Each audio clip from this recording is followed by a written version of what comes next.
ทุกคนตำป่ามาไทยเชื่อใดบุคาดก็คือตำกับอันนี้มินตากินซูชิอืมอืมแล้วอร่อยมาก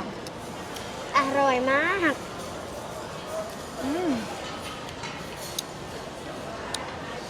ตำป่าจุจ้าแซ่บแซ่บอืม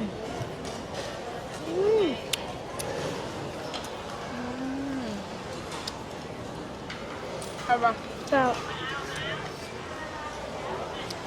ไปมันมาไทย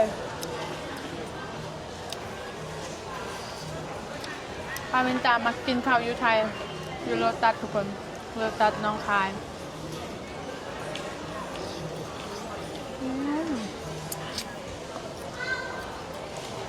แซ่บทั้งแซ่บทั้งเผ็ดเผ็ดแห้งอันนี้นะมันจะกินไปเลยมันจะไปต้องกินเดินนี่เผ็ดโพดอันนี้มันอย่างเอามักเล่นว่ะพี่ว่าอันเชอร์มันเป็นดอกเผ็ดแท้ๆนะ เฮ้ยจั่วมันแซ่บกระเพาะเลย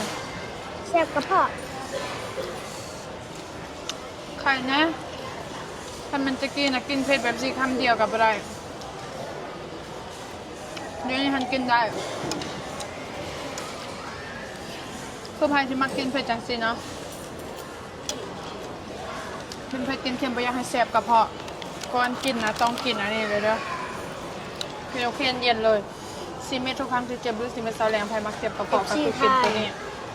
พายมักเจ็บกระเพาะคือกินตัวนี้เนาะมักเจ็บกระเพาะกินเผ็ดกินเค็มจังสิแล้วเจ็บกระเพาะจุกกระเพาะกินตัวนี้ใส่เด้อก่อนกินเผ็ดแบบนี้นะหรือพายที่มักเจ็บตลอดก็คือกินประจำได้เลย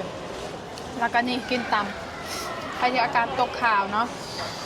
อีปีเมนอีปีคันอีปีเน่าอีปีบูดทุกคนเนาะกินตามแบบสิบอะไรกินแล้วคันยุบยิบต้องกินโอเครีเพร์เด้อ2 เม็ดก่อนนอนแล้วก็ล้างลัสเนหอยคู่กันโปร2 อย่างโคตรถึกเนาะ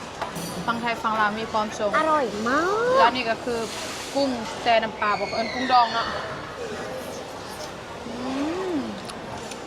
กุ้งดองน้ำปลามันจะไม่ต้องกินดิบหลาย กินน้อยนึง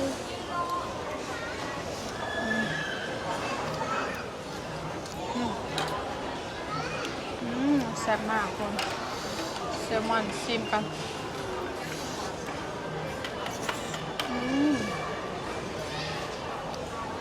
มากทุกคน